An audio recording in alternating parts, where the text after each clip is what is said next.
Okay, what if I told you that dozens of different authors, writing over hundreds, even thousands of years, all somehow contributed to a single hidden story?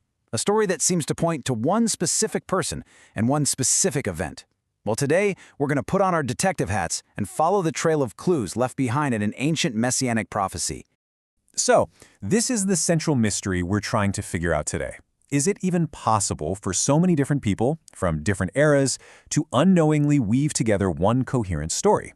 It sounds kind of crazy, right? Let's start our investigation right at the very beginning. Our first clue takes us all the way back to the book of Genesis. And what's wild is that it's not some big, flashy announcement. No, it's this really strange, almost cryptic promise that's buried inside of a curse. The way this is phrased is just fascinating. It immediately sets up this epic cosmic conflict between the offspring, or the seed of the woman, and a serpent. And it predicts how it ends. The serpent's head will be crushed, a decisive, fatal blow. But it comes at a price, a wound to the heel of this hero. So this is our very first glimpse of a promised champion who's going to fight and win. That's the multi-million-dollar question, isn't it? The text gives us this incredible promise, but no name, no face, no details. To find our next clue, we have to look in a place that, let's be honest, most people just skip right over. All right, let's jump over to what seems like one of the most boring parts of the Bible. I'm talking about a genealogy. You know, one of those long lists of begats in Genesis chapter 5. It really just looks like a dry historical record of names. But what if it's not? And here is where things get, well, pretty mind-blowing. See, in ancient Hebrew, names weren't just labels like they are for us. They always had a specific meaning. And some scholars discovered something absolutely incredible when they took the 10 names from Adam to Noah, translated their meanings, and just read them in order. So just look at this. Adam means man. Seth means appointed. Enos means mortal. And you can just go right down the list. On their own, they're just names with meanings. But when you string those meanings together in the order they appear, something else emerges. You get a complete sentence, a prophetic sentence hidden in plain sight this whole time. It's like a miniature gospel message that perfectly echoes that first promise back in Genesis 3, but it adds these unbelievable new layers of detail. The blessed God is going to come down, and his death is what will bring rest. Just wow. So, okay, we've got a cryptic promise and now this incredible hidden sentence. Now, let's fast forward hundreds and hundreds of years. This is where the clues stop being so hidden and start getting way more specific. Later writers begin to paint this really detailed and, to be honest, pretty disturbing picture of this coming figure. You jump to the Psalms, written around 1000 BC, and King David writes this shockingly graphic line.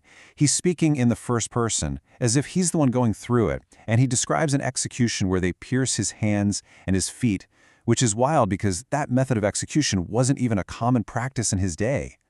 Move forward another 300 years or so, and the prophet Isaiah adds a whole new dimension to this. He talks about a servant who suffers, but get this, not because of anything he did wrong, but for our wrongdoings, for our transgressions. This introduces this incredibly powerful new idea that he suffers in our place. And you know, when you put these different texts side by side, written centuries apart, the consistency is just unreal. Psalm 22 describes his public humiliation, his clothes being gambled away, and then Isaiah 53 describes this silent, submissive figure, like a lamb being led to its death. The profile of this suffering servant is becoming sharper and sharper. So let's just quickly run through what Isaiah tells us. This person will be rejected, he's going to suffer for others, he'll be killed, cut off out of the land of the living, he'll be buried in a rich man's tomb. And then Isaiah says something that seems impossible. After his death, his days will be prolonged. I mean, that's a pretty clear hint at a resurrection, right? So we have a pretty good idea of what this person will do and why he'll do it. But that leaves a huge question hanging in the air. When? When is all this supposed to happen? Is there like a deadline for this prophecy? Well, for that, we have to look at another piece of the puzzle, what you might call a prophetic clock. Now, to understand the timing, we first have to get our heads around a concept from ancient Israelite law. I know it sounds a bit obscure, but trust me, it is absolutely crucial for figuring out what comes next. It was called the Land Sabbath. The idea was simple. Just like people were supposed to rest on the seventh day of the week, the farmland itself was supposed to get a break and lie fallow every seventh year. This was a really important part of their law. But what would happen if they ignored it? Well, the law was crystal clear. If the people of Israel didn't give the land its mandated rest year after year, eventually they would be kicked out of the land, exiled. And while they were gone, the land would get its rest by force. Basically, a debt of missed Sabbath years had been racked up, and it was going to be paid one way or another. And this isn't just some abstract legal theory. This actually happened. The nation of Israel was exiled to Babylon for exactly 70 years. The Bible itself connects the dots and says this 70-year punishment was to pay back the 70 Sabbath years the land had been denied. So, do the quick math. That means for 490 years, they had ignored this law. Now remember that number, 490. It is about to come back in a huge way. Okay, now we get to the final, and by far the most specific, clue in our investigation. While he's in that Babylonian exile, the prophet Daniel has this vision that sets a final 490-year countdown clock in motion.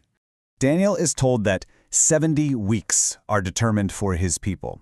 Now, the original Hebrew phrase is more literally 70 sevens. So everyone agrees this isn't talking about 70 weeks of days. It's talking about 70 groups of 7 years.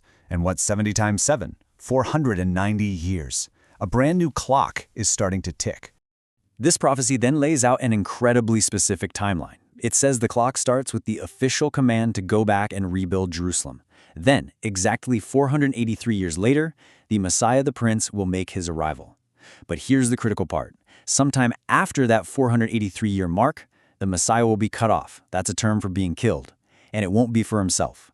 And then at some point after that, the city and the temple they just rebuilt will be destroyed all over again. So what Daniel's prophecy does is create this very narrow, very specific window of time in history. For this prophecy to be true, the Messiah had to show up and die after the second temple was rebuilt from the Babylonian exile, but before that same temple was destroyed by the Romans in 70 AD. It's a fixed, non-negotiable historical deadline.